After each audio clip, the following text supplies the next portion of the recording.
Ahora, en plena época, en plena era digital, parecería que sería más fácil encontrar la paz, pero al revés puede ocurrir, ¿no? De otra forma, en la que nos sentimos vigilados, en la que nos sentimos que puede haber cámaras por todos lados, y eso podría calmar un poco o inhibir hechos delictivos o hechos contra la paz, pero parece que es lo contrario, ¿no? Sí, pero eso es un error deliberado, ¿eh? Es la idea que nos han transmitido y enseñado y que hemos reproducido con comodidad de que para, por ejemplo, sentirnos más seguros, tener mejor libertad, pongamos cámaras. Claro. Las cámaras, como una especie de formato automático, nos van a dar seguridad.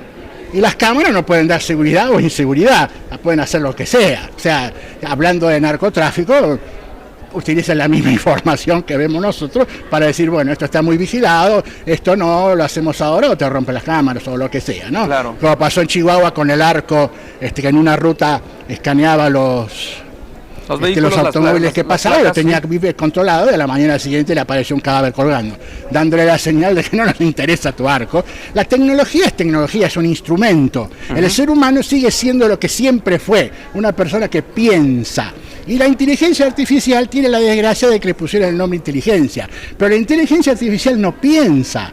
Acumula datos a una velocidad suprema y entonces te ahorra mucho trabajo y te da respuestas a cosas. El que piensa es el ser humano. El problema es que, entre otras cosas, nosotros, las personas, nos desacostumbramos a pensar.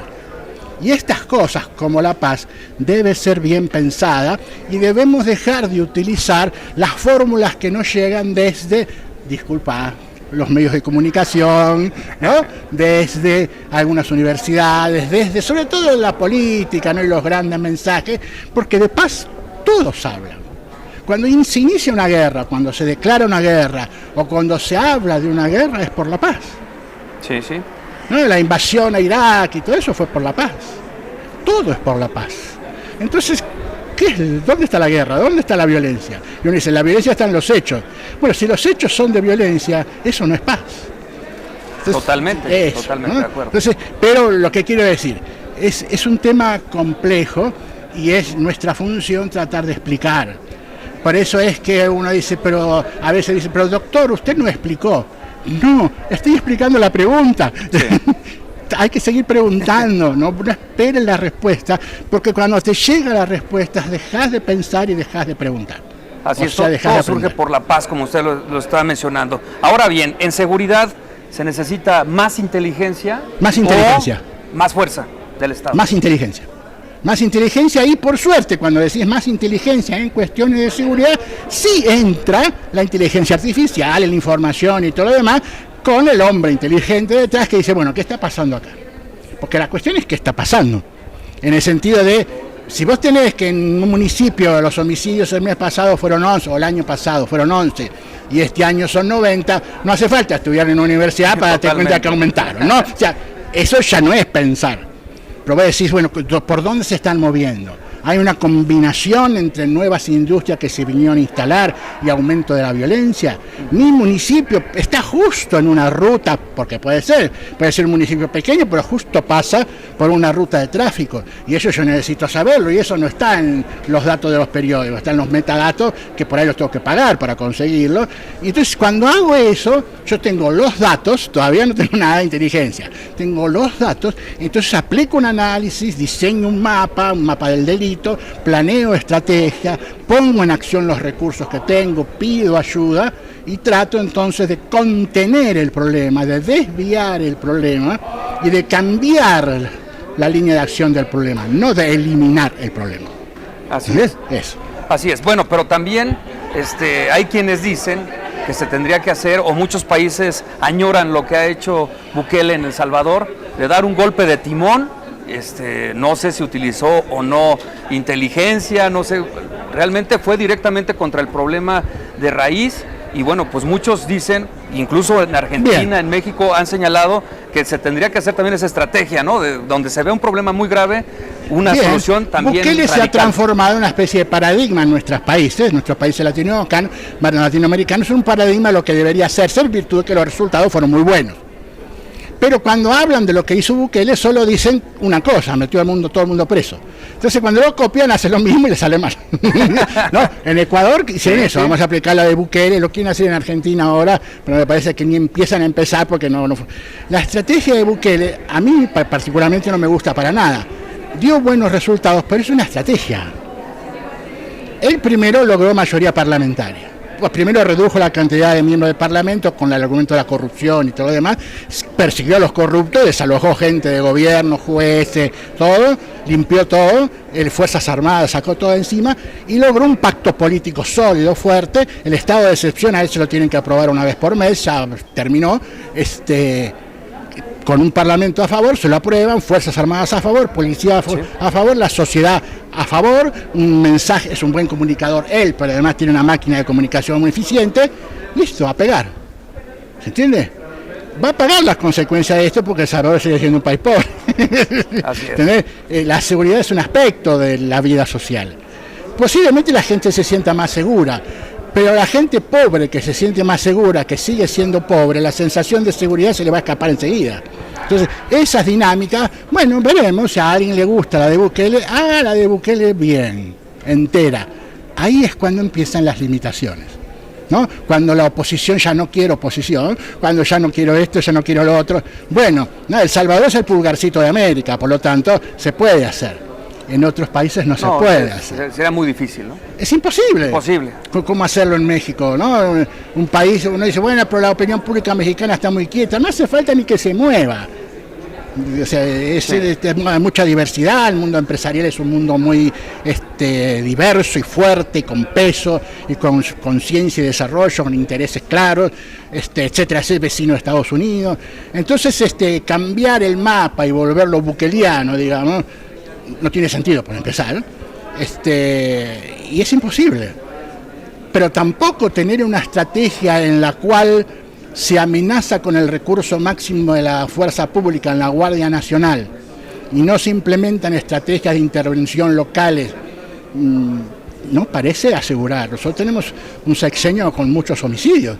Y usted, como especialista en seguridad, ¿cómo ve esa estrategia de abrazos y no balazos? No, eso no es una estrategia. O sea, no, ni siquiera para desmerecer. No es una estrategia. Quedó todo a mitad de camino. A principio se planteó en los foros de paz una estrategia de paz y que tenía algunos contenidos por ahí, ¿no? Que las víctimas perdonen a los victimarios. Eso puede ser bueno en una prédica dominical, pero no tiene mucho efecto político, ¿no? ¿Qué sé yo? En Irán, por ejemplo, la legislación sí contempla que si la familia o la persona de la persona asesinada perdona al homicida, no hay culpa, no se lo condena, porque ha sido perdonado.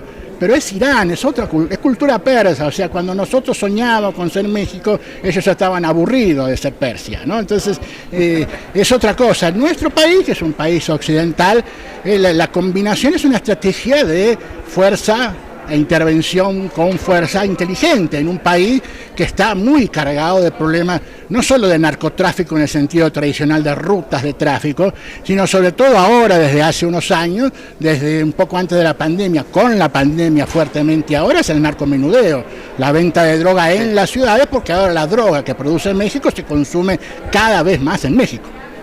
Entonces, en ese nivel uno tiene que intervenir en los municipios. Y en los municipios no se puede intervenir con la Guardia Nacional. Tiene que tener una policía a la vieja usanza, digamos, ¿no? Claro. O mejorarla, decimos, bueno, tener una policía corrupta, bueno, mejoramos, la capacitamos, la formamos en un trabajo lento y despacio en el cual vos vas en la ciudad con programas sociales, con programas educativos, con recuperación del espacio público, con cultura de la legalidad, con justicia cívica, con una policía más o menos bien, y ves ahí cómo te dan los resultados. Pero no hacer una cosa que a veces parece todo y a veces parece nada, ¿no? Mientras asistís a una especie de epidemia de homicidios, digamos. Eso. Totalmente. Y la gente se va acostumbrando, que es el otro asunto, ¿no? Sí, se normaliza, ¿no? Se normaliza. Bueno, y también quería preguntarle, ¿cuál es el futuro de la construcción de la paz?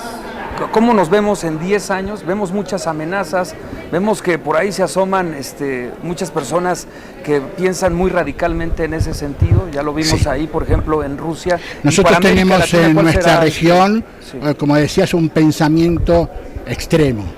Pulula mucho el pensamiento tipo mátenlos a todos, ¿no? Para resumirlo. Pensamiento, necesitamos un gobierno duro, que vayan todos presos. Ese tipo de consignas irracionales, no humanas, porque dicen, métanlos a todos presos. ¿A quiénes? A los ladrones y asesinos. No, tengo que probar que es ladrón y asesino. Nada, pero la justicia está comprada. Bueno, pues no es preferible limpiar la justicia primero, ¿no? Por eso les digo, la polémica por la reforma judicial, Sí. en la cual uno puede decir, no, pero López Obrador quiere, qué sé yo. Bueno, primero empezar, si quiere, tiene derecho porque ganó las elecciones. Por ese lado queda medio parado. Pero que hay que reformar la justicia en México, hay que reformarla. Totalmente. ¿Se entiende? Porque tenemos una justicia que solo sirve para 1, 2, 3, 4, 5 intereses. Y no tenemos una justicia en la cual el ciudadano pueda decir, bueno, me perjudicaron esto, quiero esto. O desapareció mi hijo y quiero una respuesta que no me dure 25 años de reclamo. Sino que quiero una respuesta que me diga, mire, le pasó esto, lo secuestró tal, lo mató, y el que lo secuestró es tal y hace 1 año que está preso. Y me cierre el capítulo, entonces yo llore a mi hijo que se murió y que tenga mi cadáver y que lo pueda ver y diga, bueno, él no va a vivir de vuelta, pero se hizo justicia.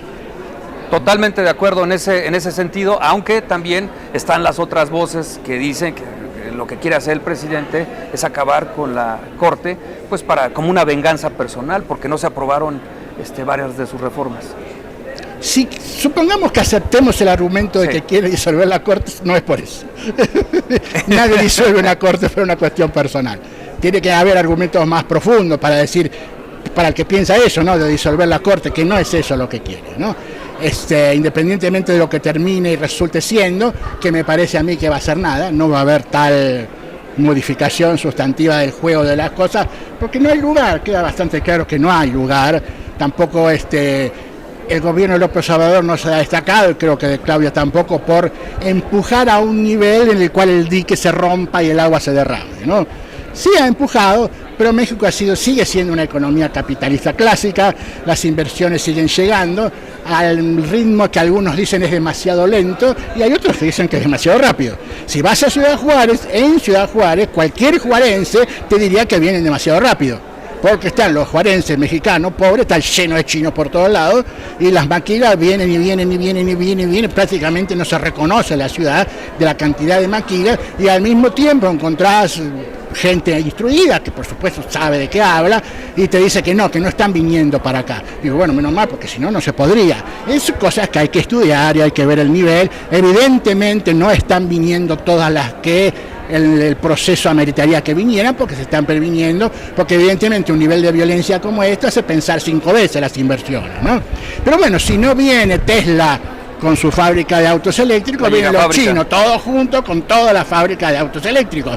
O sea, México es un país apetecible, es un país que va a estar entre las economías más fuertes del mundo, sea quien sea el que gobierne, pero es un país con demasiada violencia. Muy bien, pues agradecerle esta tarde estas palabras a Norberto Emmerich, especialista en seguridad y presidente del Centro de Estudios en Estrategias y Políticas Públicas. Muchas gracias. No, un saludo, muchas gracias, Jesús. No, muchas gracias, un honor tenerlo aquí con nosotros. Ay, para mí también un gusto.